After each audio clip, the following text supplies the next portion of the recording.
Welcome to r/Am I the Butthole, where a woman squirts breast milk into another child's ears. Am I the butthole for not paying for my nephew's hospital bill? I have 4 kids, Alexander who's 15, Lucas who's 12, Ronnie who's 11, and Allie who's 8. Alexandra has a lot of health issues. We've been in and out of the hospital for months. Something important to know is that Alexandra has a PICC line, which is like a big take-home IV, and she's getting blood thinner injections every day, so we do have needles and vials around the house. She also occasionally gets pain meds through her PICC line. I just looked it up, and a PICC line is like a plastic tube that I guess is permanently taped to your body, which you can attach a catheter to really easily. So this poor girl has medical equipment strapped to her 24/7, jeez. My sister has 2 kids, Andrew who's 12 and Alyssa who's 9. She brought them to the house to play with my kids not too long ago. Alexis had a minor procedure a couple of days before they came. I was showing my sister a video of Alexandra at the house right after the procedure. Alexandra was still very high on medication, and it was hilarious. To be clear, Alexandra is fine with me showing these videos to family.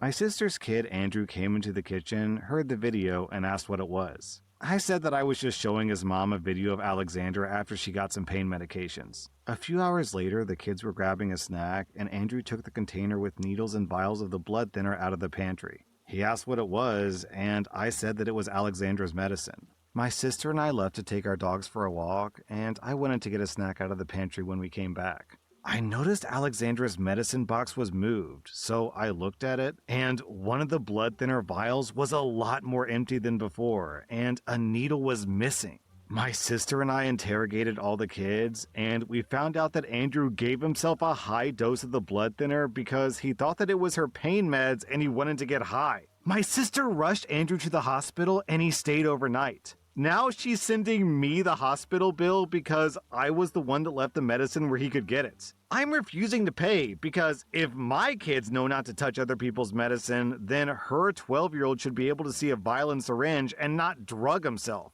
She's threatening to sue, and I really don't want to go down the legal route with this. Am I the butthole for not paying the hospital bills? Okay, alright.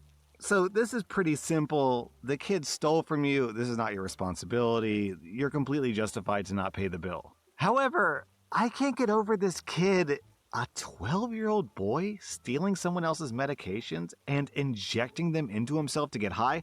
Now, I know 12-year-olds are stupid, and I'm trying to rewind the clock in my brain and remember what it was like to be 12 and how stupid I was when I was 12. I had a lot of dumb ideas when I was 12, but injecting medicine into myself when I was 12? I like to think that I was smart enough to not to do that, but it was so long ago I can't really be certain. This feels, God, I'm trying to decide, is this normal 12-year-old stupidity, or is this a warning sign of something deeper? I think it's a warning sign of something deeper because what 12-year-old is going to inject themselves? Yo, I'm in my 30s, and needles still kind of freak me out a little bit. I can tolerate it because the nurse does it, and I just have to look away, and the nurse does her job, easy peasy. It hurts a little bit, move on with my life. But if I had to do it myself, I would really have to psych myself up. I'd have to be really motivated. I'd have to be like, okay, focus, Dabney. I'm going to jab something in my arm. Okay, let's focus. The fact that a 12-year-old is this motivated and determined to get himself high that's troubling, right? That's just not normal 12-year-old stupidity. Am I wrong about this? Are 12-year-olds really this dumb? Is this kid really this desperate to get high? Is he? I don't know. This feels weird to me. So I think I'm going to give OP 0 out of 5 buttholes. I will say that she should have done a better job of securing her own medication around the house. But, let's be honest. Okay, actually, you know what? Hold on, let me think about this. I am seeing comments saying that OP is the butthole because she didn't do a good job of securing the medication. But let's be real, guys. Is every single potentially dangerous medicine in this household and the sister's household under lock and key? I doubt it. Is the Drano under the kitchen sink locked away? I doubt it. So why would OP be the butthole for not locking away this medication when we're not going to get upset at OP and the sister for failing to lock away, the aspirin in the bathroom, the Drano under the kitchen sink, the paint thinner in the garage? Should she lock it away? Yeah, she should lock it away. It's just, I don't know if we can really justify giving her a butthole score here. So yeah, I'm giving OP 0 out of 5 buttholes. I'm giving the mom 2.5 out of 5 buttholes for being extremely unreasonable and threatening to sue her sister over her dumb kid's mistake. And I don't know what to think about the kid, man. Am I the butthole for refusing to make lasagna for Christmas after what my mother-in-law did last year? I'm a 30-year-old woman, and I've been together with my husband, Michael, for 7 years. We've been married for 3, dating for 4. My mother-in-law has hosted Christmas ever since I've known him. I've always made lasagna for Christmas and other special occasions. I am essentially the family lasagna maker, and I honestly don't really mind since I love to cook and bake. However, last year, my mother-in-law decided to make lasagna based off of what she saw me doing when she was at my house and a recipe that she got off the internet. I was surprised that she prepared a pan of her own, but didn't say anything, and I even ate a small piece. It did not taste good. And it was barely touched, while mine was almost half gone near the end of the dinner. That infuriated my mother-in-law, and she wound up ranting about how everyone loves me more than her and tried to throw my lasagna in the trash. I say tried because it mainly ended up on the floor. Michael and I quickly left after that, and my mother-in-law hasn't apologized for it since. Yesterday, my mother-in-law called me to confirm what I was making for Christmas this year, and on her list of things that I should make was lasagna. I politely said that I wasn't going to make lasagna due to last year's incident, and I'd be happy to make anything else. My mother-in-law was not as polite and called me vindictive for refusing to make the lasagna over a small mistake. I just refused again, and it made my mother-in-law angrier. So she told me that unless I show up with lasagna in hand, she wouldn't let me be at the Christmas celebration.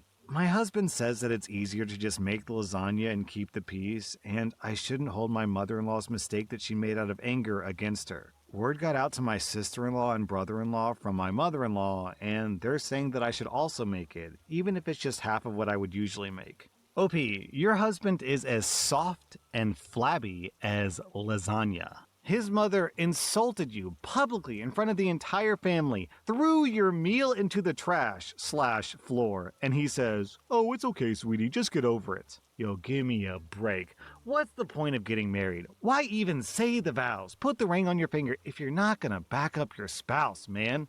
If your own spouse doesn't have your back, who does? OP, I'm giving you 0 out of 5 buttholes. I think the boundaries you set here are very reasonable. I'm giving the mother-in-law 2 out of 5 buttholes. I'm giving your husband 2.5 out of 5 buttholes. Am I the butthole for leaving class after my teacher wouldn't drop a topic that I'd asked her to drop? I'm a 16-year-old girl, and my school has 2 blood drives each year. Only people who are 16 years and older can give blood. The day before the drive, students go class to class and ask everyone who can participate to participate. These students came into my class and asked. Everyone but 3 students raised their hands, me and 2 others. The teacher, who's big on giving to those in need, started asking us why we didn't raise our hands. When she asked me, I told her that I wasn't allowed to, and I physically couldn't because I'm anemic. I said that my doctor told me not to give blood outside of a hospital. The teacher said that wasn't a valid reason, and then I spent over 10 minutes trying to explain that I couldn't, but it was like she just couldn't understand. Other students also tried to explain it to her, but she just wasn't having it. I started to get frustrated, and I asked if she would please just leave it alone, and that I wasn't going to give blood because I didn't want to end up getting more upset and accidentally raising my voice or saying something that would get me in trouble. She said, "Not until you give me a reason why."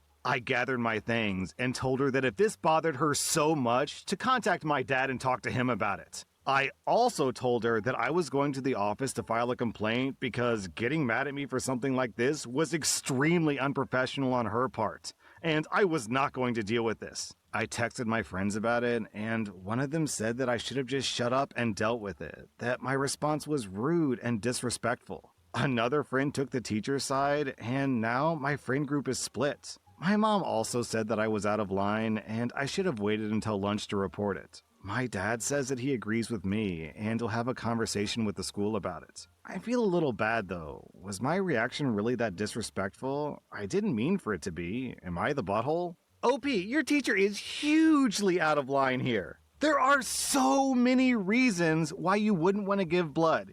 You have a medical condition like OP that prohibits you from giving blood. You have a disease that you don't want to advertise to the school. Like, what if OP had herpes and she doesn't want everyone to know that she has herpes? So what is she supposed to raise her hand and say, sorry teacher, I have herpes, so I don't want to give everyone else herpes? There's also religious reasons or just personal reasons, just she doesn't want to. What if she has a phobia of needles? And how about this? This is a crazy idea. It's none of your business! Right? You don't owe this woman an explanation. I don't want to because I don't want to. Man, the more I think about this, the worse it is. Then, on top of that, we have the added level of peer pressure. Actually, it's not even peer pressure because a teacher isn't a student's peer. A teacher is a student's superior. So this teacher is pressuring this girl into doing something she doesn't want to do in front of her classmates. That is so unprofessional of a teacher. And then you have the added level of a 16-year-old girl should be receiving the message that what she wants to do with her own body is completely up to her. Having a teacher say, no, I don't care what you want to do with your own body. You will do this. You will give up part of yourself for another person.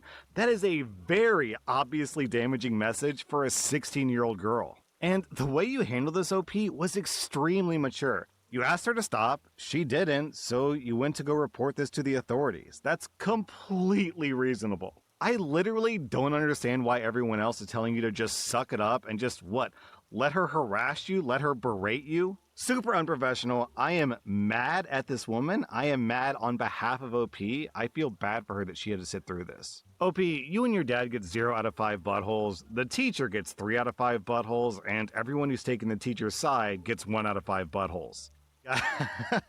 Listen to this title. Get ready. Am I the butthole for banning my sister-in-law from babysitting after she put breast milk in my child's ears? I have a 7-year-old daughter, Rose. Rose is prone to ear infections. She had a double ear infection recently and couldn't go to school on Friday because she had a low-grade fever. I had to...